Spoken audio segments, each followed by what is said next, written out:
dia, boa tarde, boa noite. Aqui é o professor Caio. A gente começa agora. Matéria nova, Era Napoleônica. A gente terminou de falar sobre a Revolução Francesa. A Revolução Francesa é um período que tradicionalmente considera-se que está compreendido entre os anos de 1789 e 1799. É uma década de revolução, uma década de perturbação política, uma década de alternância de grupos radicais no poder, uma década de muita violência revolucionária, inclusive violência voltada contra a própria população francesa, uma década de muitos ataques vindos de fora da França contra o processo revolucionário, de países vizinhos que se opunham ao que vinha acontecendo ali dentro do país, e tudo isso gerava uma enorme instabilidade, tá? Ou seja, as pessoas não sabiam na França o que esperar do dia seguinte, o que esperar do amanhã. Temia-se muito, e aí não só a população comum que temia passar fome, mas temia-se muito as incertezas econômicas que poderiam advir do futuro. Por exemplo, mesmo os grupos mais ricos pensavam, bom, eu tenho aqui uma grana, eu vou abrir uma empresa, e aí de repente vem um novo governo criando uma nova lei que prejudica a minha empresa, o que vai fazer com que a minha empresa não tenha lucro. Quer saber? Eu não vou abrir empresa coisa nenhuma. Né? E com isso a atividade econômica na França não prosperava. Tudo isso gerava uma série de insatisfações internas no país que não se resolvia. Os vários grupos sociais que compõem a sociedade francesa não conseguiam chegar a acordos significativos sobre o que deveria ser o futuro do país. E isso tudo causava um enorme transtorno. Transtorno mais grave, inclusive, porque colocava em risco a própria sobrevivência do processo revolucionário e criava a ameaça de que tudo aquilo que foi recém-conquistado desde a tomada da Bastilha pudesse ser posto a perder, pudesse ser retroceder e ser desfeito. Tá? Então, a sociedade francesa como um todo ansiava por uma definição de rumos, por resolver os impasses e parar com essa história de ora tem um governo radical para um lado, ora um governo radical para o outro. Havia ali uma expectativa de criar uma estabilidade política. Tá? É nesse momento e é nesse contexto que Napoleão aparece.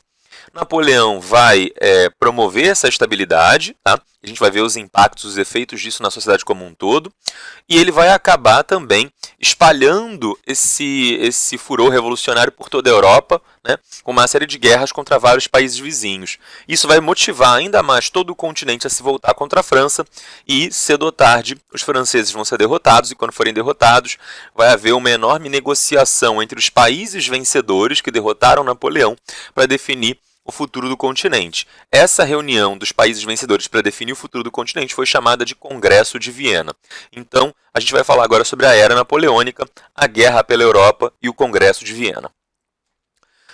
Quem foi esse tal de Napoleão que é o protagonista da nossa história? Porque até agora a gente vinha falando da Revolução. A Revolução era a protagonista. Tá? Poderia haver ora um Robespierre, ora um Danton, ora um Luís XVI, algum personagem histórico importante que chamasse um pouco mais a atenção, mas não era sobre eles que eu estava falando.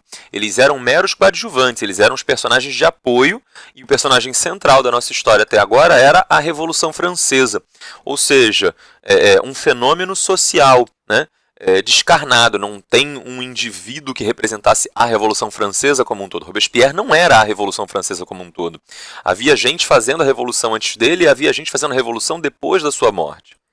Agora isso muda um pouco. Tá? A gente vai falar de um sujeito de carne e osso, seus desejos, seus anseios, seus erros e acertos e, enfim, toda a grandeza da história de uma pessoa que arriscou muito, que ganhou muito e quando perdeu, perdeu muito. Tá? A gente vai falar de Napoleão Bonaparte. Quem foi esse sujeito? Napoleão Bonaparte nasceu na ilha de Córcega em 1769. Tá? Onde é a ilha de Córcega, se você ainda não reparou no mapa, olha o mapa agora, tá? É onde está essa bolinha aí vermelha, né? Essa linha vermelha circulando. Tá? Você vai olhar para a ilha de Córcega e vai perceber que ela está muito mais próxima da Itália do que da própria França. E isso era verdade, isso é verdade. A ilha de Córcega, ela era, até quase um ano antes do Napoleão nascer, era propriedade de uma cidade-estado italiana, da cidade de Gênova. Não sei se você lembra de Gênova. Gênova era uma das cidades italianas que fazia comércio de especiarias na época que os portugueses começaram a buscar a rota marítima para as Índias. Tá? Antes dos portugueses chegarem às Índias e buscarem suas próprias especiarias, quem trazia essas especiarias para a Europa, né, por uma rota terrestre, não era uma rota marítima, eram os genoveses, junto com os venezianos, junto com Veneza. Tá? Então Gênova havia sido uma cidade muitíssimo importante. Tá? Gênova é uma cidade italiana que se localiza, se não me falha a memória, mais ou menos aqui. Tá? Então, os genoveses, em algum momento ali no começo da Idade Moderna, final da Idade Média, conquistaram a ilha de Gênova, enfim, passaram a ter o controle, conquistaram a ilha da Córcega, passaram a ter o controle da ilha da Córcega. Tá? Só que, em meados do século XVIII, Gênova passava por enormes dificuldades financeiras, já não tinha mais aquela prosperidade da época das especiarias, inclusive as especiarias mesmo já não eram isso tudo nesse momento que haviam sido antes, enfim. Então, Gênova decide vender a ilha da Córcega para a França. Tá? Se não me engano, quem governava a França nessa época era o rei Luís XIV ou o rei Luís XV. Tá? Então, Napoleão nasce aí, ou o pai ou o avô do Luís XVI. O Luís XVI foi o que foi decapitado na Revolução Francesa. O pai ou o avô desse cara havia comprado a Córcega aos genoveses. Com isso, eu estou dizendo para você o seguinte: por muito pouco, Napoleão não teria nenhum impacto na história francesa e, consequentemente, na história mundial. Ele seria um cidadão italiano qualquer. Ele só foi o que foi porque era integrante do exército francês, e só era integrante do exército francês porque era um cidadão francês, porque era um súdito francês. Não seria se os reis franceses não tivessem adquirido a ilha da Córcega. Tá? Então, uma baita coincidência. O pai de Napoleão era um sujeito da nobreza local, ele era um sujeito bastante importante ali na comunidade dele, e uma vez comprada a ilha da Córcega, o rei da França fala: olha, eu quero então alguém aí da região que seja importante, que seja nobre, que seja significativo, para vir aqui para minha corte de Versalhes. Então, o pai de Napoleão, depois que a ilha é adquirida, ele passa a integrar a corte de Versalhes, e Napoleão e a família, enfim, vão junto lá para a França. O pai e a mãe viviam lá na corte, e o Napoleão foi enviado a Paris para estudar no colégio militar. Tá? Então, Napoleão, desde novinho, ele passou a integrar o colégio militar ali com seus 7, 8 anos. Dizem que o Napoleão não falava francês até esse momento, né? Só quando ele entra no colégio mesmo que ele vai falar francês. E mesmo assim, a língua original dele, né, era a língua corsa, era a língua local da ilha da Córcega, um dialeto, tá? E italiano. E aí ele aprende francês nesse momento que a sua família vai para a França, que ele já era uma criança grandinha, quase um pré-adolescente, tá? E é ali naquele momento que ele aprende francês, e diziam que ele manteve sotaque meio italiano pelo resto da vida. Ele, todo o tempo que viveu a partir daí, ele aprendeu francês, ele falou o francês, mas sempre com aquele sotaque assim, que tá com a mãozinha fazendo macarronada, maquê, não sei o quê. Enfim, isso era Napoleão, né? Só que falando em francês.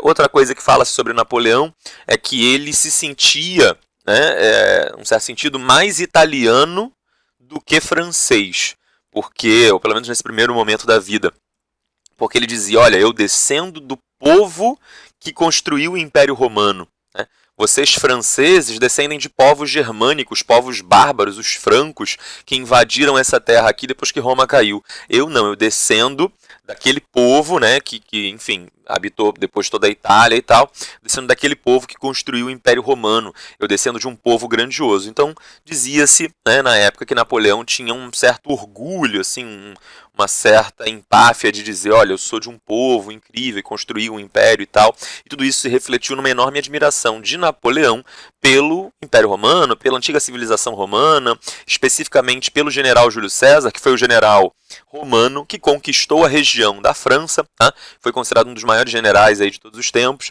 Então Napoleão também teria uma enorme admiração pela figura de Júlio César, pela grandeza, pelas estratégias, teria estudado os livros de Júlio César e, enfim, tentado entender as suas estratégias e tudo mais, né? Então, prenúncios aí do que vai ser a importância do Napoleão, mas nesse momento ele ainda é um jovem, ainda é uma criança. Tá? Ele aprendeu, acabei de falar, né? Enfim, acabei de colocar aqui o que eu já havia falado. Ele aprendeu francês aí, né, final da infância, pré-adolescente quase, tá? E por isso ele falava com sotaque, e esse sotaque fez com que ele sofresse bullying, tá? Quando ele está no colégio militar, ele sofre bullying, e esse bullying fazia com que ele acabasse se tornando uma criança muito reclusa, um jovem muito recluso. Ele não saía para socializar com as outras crianças, brincar e tal. Ele acabava ficando trancado no quarto dele, né? O colégio nessa época era uma espécie de internato, então ele ficava trancado no quarto e, enfim, naquela época não tinha internet, não tinha videogame. O que tinha para fazer era ler e estudar, e o que ele fazia era estudar matemática, muita matemática. Tá? De tal maneira que ele vai se tornar um gêniozinho da matemática, né? Ele teria dado um depoimento para amigos e tal, dizendo que o sonho dele era ser professor de matemática. Acabou entrando na carreira militar, o que só foi possível porque ele estudou no colégio militar, o que garantiu quase que automaticamente, né, uma vez formado no colégio militar, a sua entrada no exército mesmo. Tá? Ele entra como oficial do exército, nos regimentos de artilharia. E aí o seu conhecimento matemático foi extremamente indispensável e fundamental para esse papel que ele vai ter nos regimentos de artilharia. O que é artilharia dentro do exército? Se você não sabe o que é artilharia, são os canhões. Tá? Nessa época, em muitos regimentos de artilharia, os comandantes que não tinham um grande conhecimento e tal, acabavam quando iam mirar o canhão e decidir como fazer o disparo e tal. E a gente está falando de canhões muito rudimentares, não tinham sistemas de mira, né? Os canhões hoje têm sistemas de mira mais sofisticados, enfim.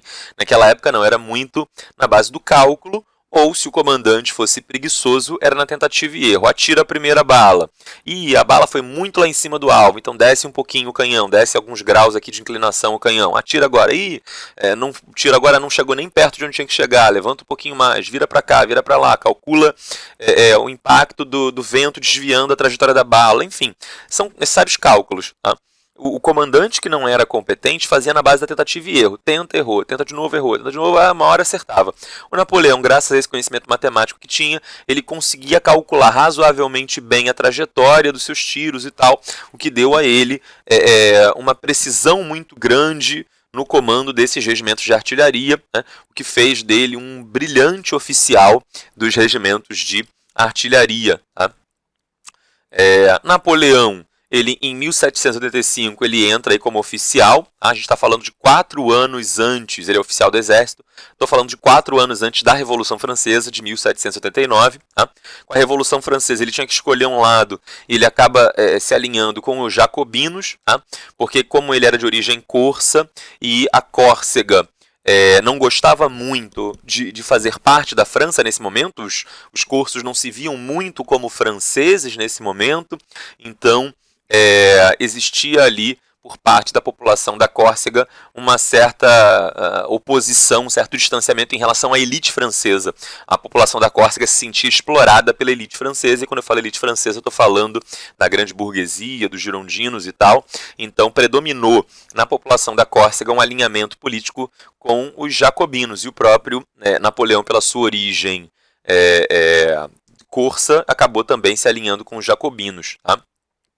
E ele vai ser de fundamental importância ao cerco de Toulon. Tá? Toulon era uma cidade francesa, uma cidade portuária que estava sob controle, sob domínio de tropas leais ao rei da França e tropas inglesas, tá? No momento que o rei tinha acabado de ser preso. Não sei se você vai lembrar disso, mas em que o rei tentou fugir, depois tentou conspirar com povos rivais para que atacassem a França e a revolução fosse derrotada. Ele acaba sendo preso no meio do caminho, vai ser julgado e condenado. Enfim, havia um grupo, tá, dentro da França que era favorável e leal ao rei, e que se insurgiu, se revoltou quando o rei foi preso. Tá?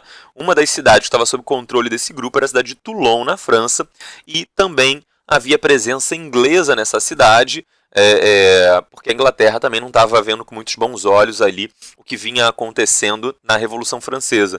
Então, Napoleão foi enviado, destacado, para combater esse grupo que comandava a cidade de Toulon e que estava contra a Revolução, para dominar a cidade, pacificar a cidade e trazê-la de volta ao controle do Comitê de Salvação Pública, ao controle da Convenção, ao controle dos jacobinos. E ele vai ter um papel fundamental, principalmente no uso da artilharia, enfim, que era o corpo militar ao qual ele se alinhou, enfim, do qual ele fazia parte. Então ele vai contribuir muito para a conquista de Toulon, para o cerco de Toulon. Isso vai fazer com que ele fosse promovido muito rapidamente. Tá? Cada participação dele numa batalha diferente deixava o governo francês muito satisfeito, o comando francês muito satisfeito com o bom papel que ele vinha fazendo. Então, uma coisa que normalmente aconteceria quando ele chegasse lá por volta dos seus 40 ou 50 anos, que era ser general, ele acabou virando general com apenas 24 anos. Eu, de verdade, puxando aqui pela memória, tá? Eu não tenho pesquisa disso agora na minha frente, mas puxando pela memória, eu não me lembro de nenhum general tão jovem na história ocidental no período moderno. Tá? Você pode olhar lá para a antiguidade, né? Para a época da Grécia Antiga, para a época Macedônia, Alexandre o Grande virou general com 16 anos, mas aí é outra história, né? Alexandre vira general porque era filho do rei. O rei falou: você é meu filho, toma aqui um cargo de general para você. Então, e o garoto também era habilidoso, obviamente, mas tinha um favorecimento pelo fato de ser filho do rei.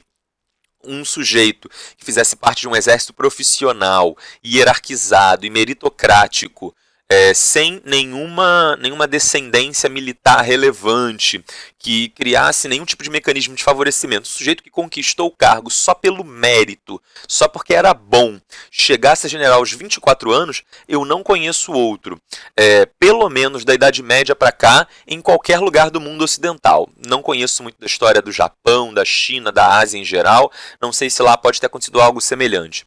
Agora, na Inglaterra não teve ninguém general tão jovem, né? Na Espanha, Portugal, Brasil, Estados Unidos, Argentina, enfim. Se teve, foi normalmente em situações desse tipo. O cara era filho do rei, tinha um favorecimento, um pistolão, alguém ali que, enfim, ajudava e favorecia a pessoa e muitas vezes ganhava o cargo de forma muito mais simbólica do que efetiva. Napoleão não, Napoleão era general de verdade. Tá? Ele comandava a tropa de verdade. Tá? E muito jovem, né, com apenas 24 anos. Eu não sei se para você 24 anos é jovem, mas deixa eu te falar, é jovem. Tá? Você talvez tenha aí 12, 13, 14, não sei. E para você talvez 24 pareça já um adulto pleno e formado, 24 anos é um moleque. 24 anos é alguém ainda muito inexperiente sobre a vida, o que mostra logo de cara o gênio militar de Napoleão. Como Napoleão tinha um talento fora do comum, extraordinário, que o fez galgar, que o fez subir posições muito rapidamente. Tá? O general Napoleão ele vai ser fundamental no comando das tropas francesas para derrotar a primeira coligação antifrancesa. Falamos da primeira coligação antifrancesa lá no contexto da Revolução Francesa, não voltarei a falar sobre isso. Se você não lembra o que é a primeira coligação antifrancesa, volte lá na sua aula de Revolução Francesa e veja, tá? Napoleão ele foi muito importante, fazia parte da primeira coligação antifrancesa o Império Austríaco, tá? E o Império Austríaco, para chegar no território francês, mandou algumas tropas passando pelo norte da Itália. Não tem nenhum mapa aqui aparecendo para a gente, mas era o caminho mais prático, porque se da Áustria eles fossem em linha reta passando pela Suíça, a Suíça é um território muito montanhoso, então não era um território muito adequado para o transporte de tropas. Tá? Então as tropas austríacas descem, entram no território da Itália. A Itália nessa época ainda não era um país propriamente dito, a Itália era uma colcha de retalhos. Tá? Você tinha várias pequenas cidades livres e independentes, cada cidadezinha era como se fosse um mini paísinho, tá? Com governo próprio, independente dos outros vizinhos. Então era muito fácil, né, para os austríacos mandarem as tropas passarem por esse território, porque não havia nenhuma autoridade estatal, nenhum país ali que pudesse ter força para barrar os austríacos. Então os austríacos passavam com as suas tropas pelo norte da Itália, o governo francês manda Napoleão para lá para combater essas tropas, e Napoleão vai dizimar, vai massacrar as tropas austríacas. A Áustria, que era uma potência militar dessa época, tá? Era um dos países, em termos militares, era um dos países mais fortes do mundo nessa época. Napoleão vai lá e derrota os caras, né, general com 24, 25 anos. Tá?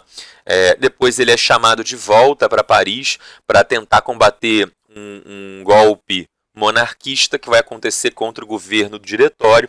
Me lembro também de, na última aula da videoaula de Revolução Francesa, na última parte, ter comentado com vocês sobre o fato de que o diretório era um governo muito impopular e que tanto grupos mais do povão, né, por exemplo, liderados pelo Graco Babé, Fecundidade dos Iguais, fazem movimentos contra o Diretório contra a Revolução Francesa, mas também grupos monarquistas fazem tentativas de golpe contra o Diretório. É desse golpe aqui que vai vir uma presença muito importante do Napoleão, porque ele é chamado, né, de volta a Paris e vai derrotar essa tentativa de golpe e vai ganhar a simpatia dos girondinos. Os girondinos vão falar, caramba, esse garoto é bom mesmo. Então, o Napoleão, que a princípio tinha se alinhado politicamente com os jacobinos, agora que os jacobinos perderam o poder, Napoleão não vai nem gastar muito tempo tentando se preocupar aí com um grupo político que já estava derrotado e que não tinha mais a menor condição de retomar o poder.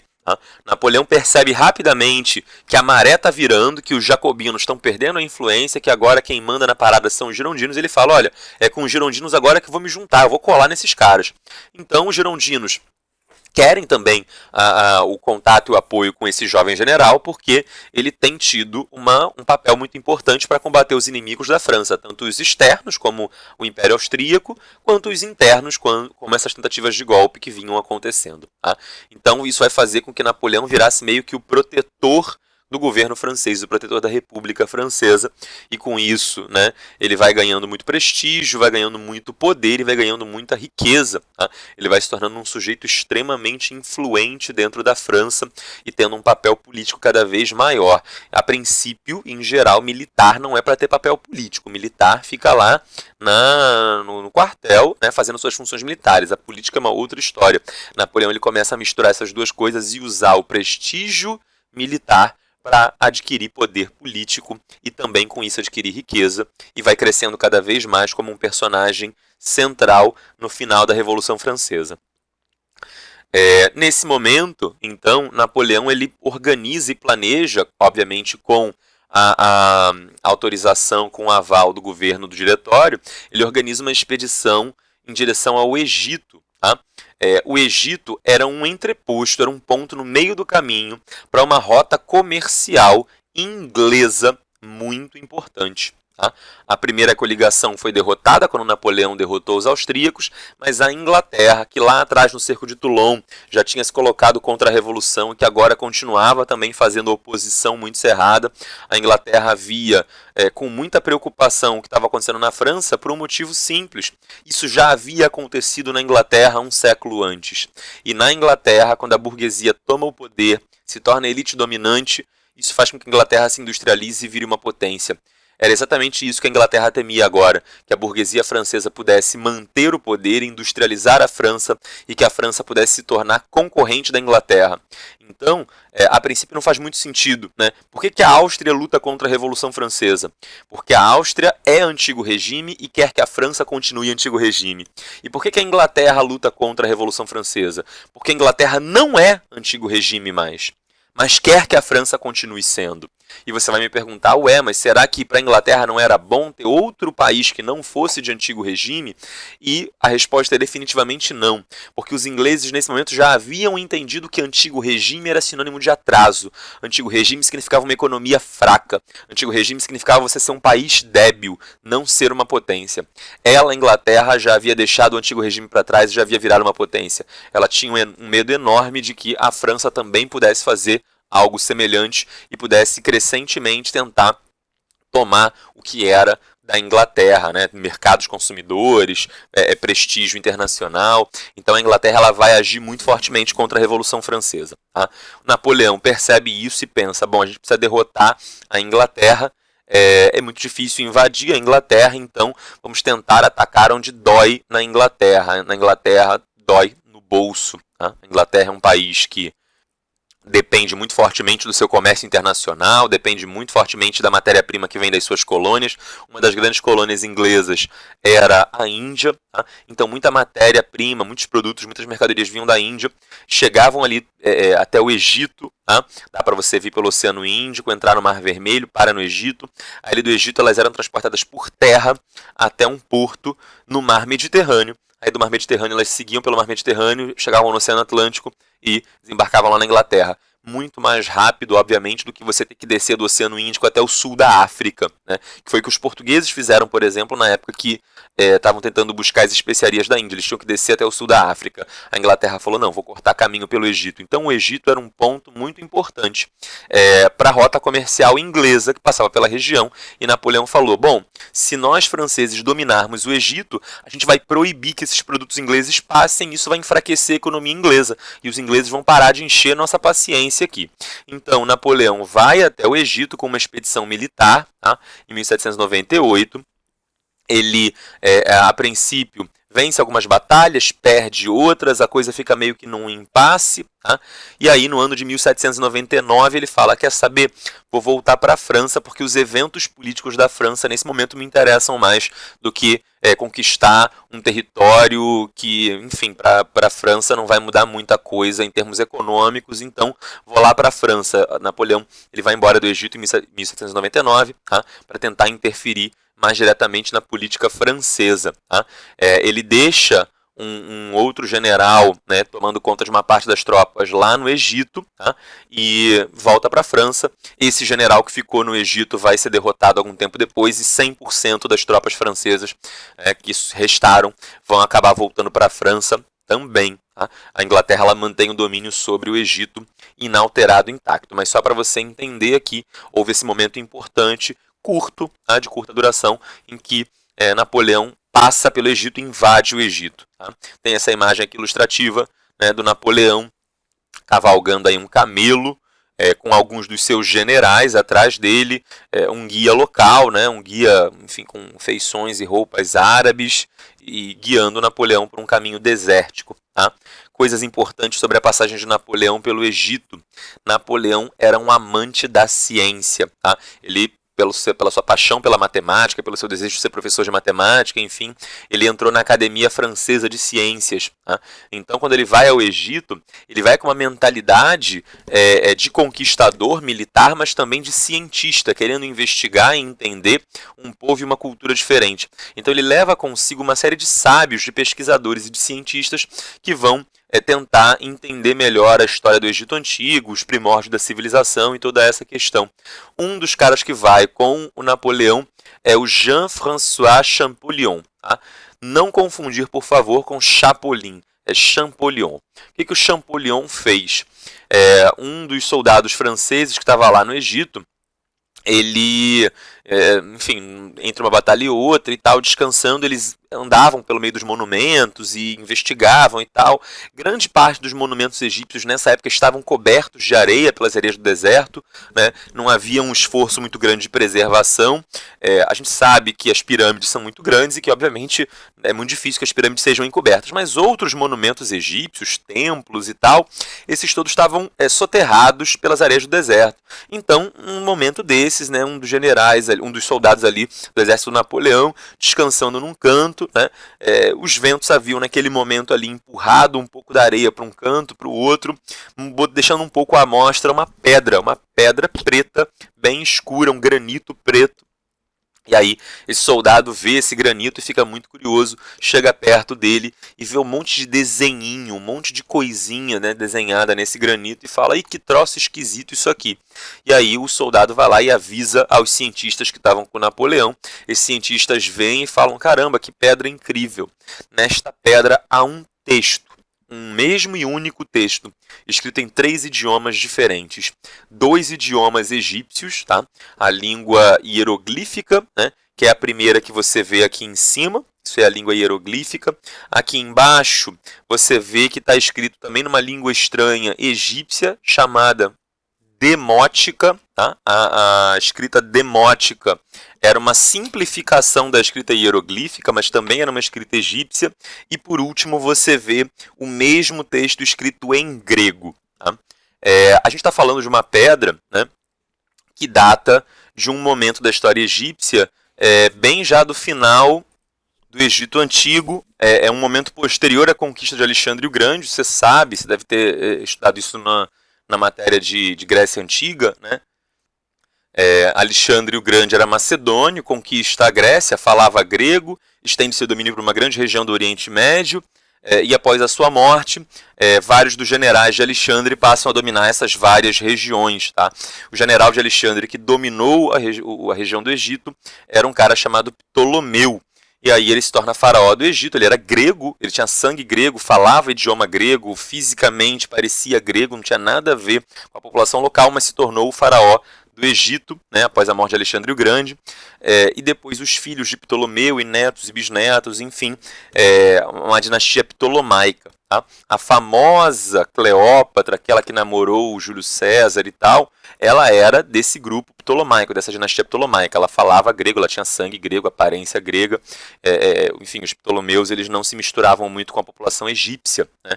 Eles faziam casamentos internos dentro da própria família, primo casando com primo, às vezes irmão com irmã, né, para manter a pureza do sangue dos faraós egípcios da dinastia ptolomaica. Tá? Então, a gente está falando de uma época em que coexistiram, conviveram no Egito o idioma egípcio original, mas também o idioma grego dos dominadores. E aí a pergunta que Champollion se fez foi, bom, alguém fala hieroglífico? Alguém sabe ler hieroglífico no planeta Terra? Não, uma língua morta, extinta. Alguém sabe ler demótico no planeta Terra? Não, língua morta, extinta. Alguém sabe ler grego no planeta Terra? Sim, toda a população do país chamado Grécia. Tá? Todos eles sabem ler grego. Então, temos uma chave aqui de resposta para traduzir essa pedra, que é o mesmo texto. Tá? Conta no texto em grego a palavra que mais se repete. A palavra que mais se repete é, sei lá, Nilo. Tá? Conta, ela aparece 7 vezes. Procura agora nos outros 2 textos uma palavra que se repita, ou um símbolo que se repita 7 vezes. Ah, bacana. É esse aqui. Então isso aqui significa Nilo. Resolvido o problema. Agora, qual é a outra palavra que mais se repete depois da palavra Nilo, no texto em grego? É a palavra faraó. É a que mais se repete no texto em grego, ela aparece 6 vezes em pontos diferentes do texto. Então procura um símbolo que se repita 6 vezes aqui nesses outros textos, enfim. E aí fazendo esse processo lentamente, o Champollion ele foi conseguindo decifrar e traduzir essa pedra de granito, esse enorme bloco de granito. Tá? É um bloco bem grande, mais de metro, né, de tamanho, bem pesado, e aí com isso o Champollion conseguiu, porque ele sabia ler grego, enfim, e toda a população da Grécia sabia falar grego também, ele conseguiu então traduzir os outros 2 textos acima, embora ele não conheça a pronúncia, né, ele não saiba a dicção, como é que é o sotaque dessa língua, mas ele sabe ler os textos escritos. Tá?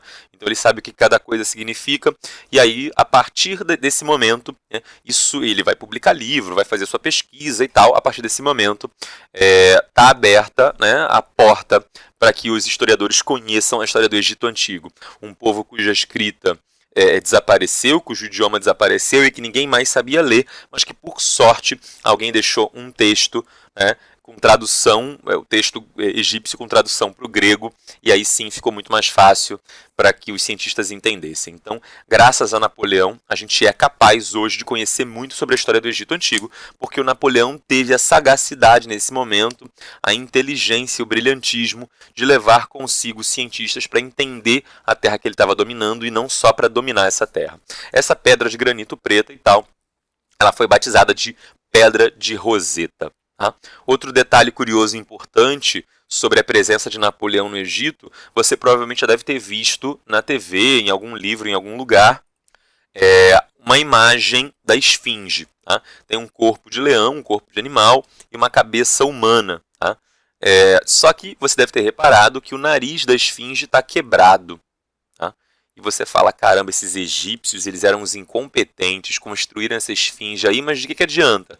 Não fizeram o nariz direito, o nariz caiu. Na verdade, não. O nariz da esfinge não caiu por má construção ou pela passagem do tempo. Muita gente acha que foi processo erosivo, né? Bate o vento, o sol, grãos de areia do deserto, fazendo atrito ali, sendo empurrados pelo vento e tal. Não foi nada disso que derrubou, né, o nariz da esfinge. Na verdade, em uma das batalhas que estava acontecendo ali próximo das pirâmides, as tropas de Napoleão, e aí você sabe, Napoleão, canhão, artilharia. Tá? As tropas de Napoleão estavam ali com os canhões e tal. Durante muito tempo, a versão que se propagou, que se defendeu, é que as tropas de Napoleão usaram a esfinge como alvo para treino, como alvo para calibrar os canhões. Vamos tentar atirar ali, para mirar, para fazer a precisão do canhão. Mas atira onde? Atira no nariz daquela estátua ali. Ah, bacana. Isso foi o que se defendeu, o que se sustentou durante muito tempo.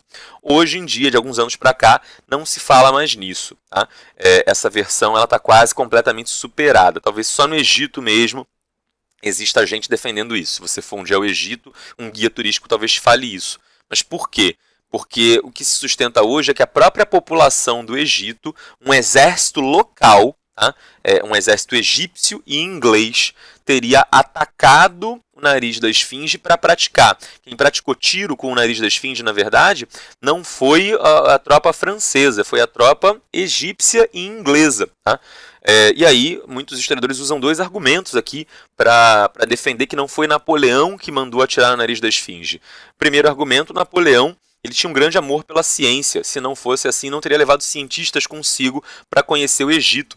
Um sujeito que está levando o cientista para conhecer o que está dominando não tem a menor intenção, o menor desejo de destruir o que está dominando. Tá?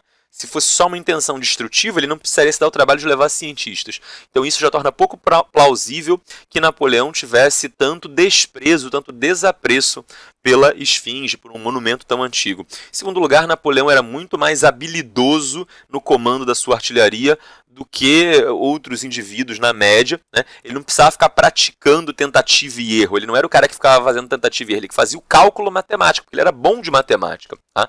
Então, pouco provável que ele precisasse testar. Tá? Ou quem testou os canhões para enfim, aferir a precisão do tiro foram as tropas egípcias e inglesas, ou então as tropas egípcias e inglesas tentaram acertar o Napoleão, mas deram um tiro tão errado, né, devido à falta de habilidade no comando da artilharia, deram um tiro tão errado que o tiro pegou, na verdade, no nariz da esfinge. Seja lá como for, antes de Napoleão passar pelo Egito, a esfinge tinha nariz, depois não tinha mais. Tá? A população egípcia teria, né, o povo egípcio teria, depois que Napoleão foi embora, jogado a culpa nele. É muito mais fácil dizer que a culpa foi do cara que invadiu o país do que assumir e foi a gente que fez besteira aqui. Então, por isso, durante muito tempo, predominou essa explicação aí, essa versão de que teria sido Napoleão responsável por praticar tiro ao alvo com o nariz da esfinge. Tá? Hoje em dia isso está quase completamente superado e não se fala mais nisso. Talvez você encontre um texto aí, um blog de internet defendendo essa versão mais ultrapassada, mais antiga, mas abra seu olhinho aí e entenda que isso já não é mais consenso entre historiadores. Tá? Napoleão voltou para a França, foi isso que eu falei lá atrás. Por que Napoleão voltou para a França? Porque Napoleão vai invadir o Egito em 1798 e quando ele está indo para o Egito se forma a chamada Segunda Coligação Antifrancesa. Teve a primeira coligação lá durante o contexto da Revolução. Agora a gente vai ter uma segunda tentativa, né? As outras nações europeias, elas tinham realmente um ódio muito profundo pelo que estava acontecendo na Revolução Francesa e pelo potencial renovador da Revolução Francesa. Então vão fazer essa segunda coligação na tentativa aí, no desejo de derrotar a Revolução. E é por isso também Napoleão teria sido chamado de volta, né? Napoleão volta aqui que está rolando, né, uma confusão danada, segunda coligação aqui e tal. E o Napoleão, ele, enfim, vai ter um papel militar importante, né, para combater essa segunda coligação, e isso vai fazer com que o seu carisma aumente ainda mais, a sua popularidade aumente ainda mais. Como ele já tinha um certo talento militar, a burguesia francesa, nesse momento, definitivamente desiste de governar a França e fala, quer saber? Tentamos, mas não deu. A burguesia francesa tentou fazer a revolução, fez a revolução, tentou manter uma monarquia constitucional, o rei não ajudou, conspirou contra a revolução, foi morto. A burguesia tentou governar de forma republicana, os jacobinos deram um golpe lá depois da revolta da Vendéia. Enfim, foi um trabalhão tomar o poder de volta, que estava na mão dos jacobinos, foi necessário fazer reação termidoriana, e aí a burguesia francesa se instala no poder por meio do diretório, mas o diretório era extremamente impopular, sofre uma série de movimentos contrários, e a burguesia fala, quer saber, burguesia, não consigo mais, não estou conseguindo governar esse país ele é ingovernável, é necessário alguém que tenha habilidade militar para defender a gente dos ataques de fora, é necessário alguém que tenha carisma, popularidade, amor do povo, para que o povo pare de se revoltar, né? Porque a burguesia ela não tinha nem o amor do povo, pelo contrário, e não tinha a habilidade militar suficiente para conseguir combater essas inúmeras tentativas de invasões externas. O Napoleão era o sujeito que reunia todas essas coisas, e graças à sua imagem, ao seu papel de defensor do diretório, defensor de um governo burguês, né? Napoleão já se desprendendo, se descolando completamente daquela união que ele manteve com os jacobinos, Napoleão ele passa a ser bem visto pela burguesia francesa, que fala, quer saber? Quem governa agora é a burguesia através do diretório. Mas nós, burguesia, vamos apoiar o Napoleão para dar um golpe de Estado, tirar o diretório e iniciar um governo dele Napoleão. Tá? Então, a burguesia dá um golpe contra a burguesia, um autogolpe. Né? E por mais que isso pareça no princípio não fazer sentido, eu juro que faz. Porque, na verdade, o diretório em si era como se fossem as marionetes da burguesia. Né? A burguesia é uma classe social, enfim, com inúmeros representantes. O diretório tinha 5 pessoas. Essas 5 pessoas que compunham o diretório não eram os únicos burgueses do país. Né? Então, tinha uma série de outros burgueses no país que pensavam que esses 5 burgueses do diretório eram 5 burgueses incompetentes para governar. Né? Então, por mais que o diretório se esforçasse para ser um governo pró-burguesia, favorável à burguesia, não conseguia, de fato, alcançar o equilíbrio e a estabilidade política que o restante da burguesia precisava e necessitava. Então, o restante da burguesia apoia o Napoleão, que dá um golpe de Estado, tira o diretório do poder, ele, Napoleão, se instala no poder e cria o consulado. Para evitar um governo tão autoritário quanto o governo que havia sido do Robespierre, que havia sido muito autoritário, né, era necessário que o governo não fosse exercido, que o executivo não fosse exercido por um indivíduo só. Então a burguesia fala, Napoleão, meu filho, vem cá, você vai ser o cônsul, você vai governar o país, mas você não pode governar sozinho. Bota aí mais umas 2 pessoas contigo, faz um consulado tríplice, tá? Um consulado formado por 3 pessoas e, enfim, a gente apoia. E o Napoleão falou, tranquilo. Napoleão pegou 2 indivíduos, né, que tinham participação na política francesa, que tinham participação na história da Revolução Francesa, mas que eram indivíduos de pouco apelo popular, eram indivíduos que não tinham um grande impacto político, como ele, Napoleão, estava adquirindo naquele momento. Ele, Napoleão, se torna primeiro cônsul, ou seja, o cônsul que realmente manda, tá? E aqueles outros 2 cônsuls ali acabam, cônsules, né, plural de cônsul é cônsules. Então, Napoleão é o primeiro cônsul e os outros 2 cônsules acabam sendo muito mais indivíduos figurativos e simbólicos. É tipo o vice-presidente. Né? Quem manda mesmo é o presidente. O vice está lá e tal, mas a mandar o vice não manda em nada. Né? Era mais ou menos a mesma coisa com o segundo e o terceiro cônsules. Eles estavam lá, mas não mandavam em nada. Quem mandava mesmo era Napoleão. Então, no final das contas, esse governo do consulado ele acaba caminhando muito rapidamente para se tornar uma ditadura pessoal do Napoleão. A segunda coligação antifrancesa vai ser formada aí por Áustria, Rússia, Grã-Bretanha, Império Otomano, Reino de Nápoles e uma série de outros países. Assim, sério, se você escrever agora no Google segunda coligação antifrancesa, vai aparecer uma lista enorme de países, e são países minúsculos, países que hoje não existem mais, principados, ducados, enfim, condados, regiões que foram incorporadas por outros países, tá? Eu estou colocando aqui só os países principais, Áustria, Rússia, Grã-Bretanha ou Inglaterra, Império Otomano e Reino de Nápoles. São os maiores, são os mais significativos, são os que contribuíram com maior quantidade de soldados, enfim. Napoleão pessoalmente lidera as tropas, e isso era louvável no Napoleão, né? Diferente de muitos outros reis, governantes por aí, que ficam sentados no conforto do palácio e falam para os generais, vão lá e comandem. Né? Napoleão era o governante, mas ele era também o comandante das forças armadas, do exército. Então, como havia 2 outros cônsules, Napoleão deixava instruções para eles dizendo, façam isso, isso e aquilo. Né? Mesmo à distância, Napoleão mandava correspondência, olha, façam isso, olha, agora façam aquilo. Ele estava sendo sempre informado pelo que estava acontecendo no governo, então ele ainda mantinha uma influência no governo, mas ele sai de Paris, ele sai da França e enfim, com as tropas todas, ele atravessa os Alpes, tá? É um conjunto de montanhas, uma cadeia montanhosa que fica ali no norte da Itália, né? Entre a Itália, a Suíça e a Áustria.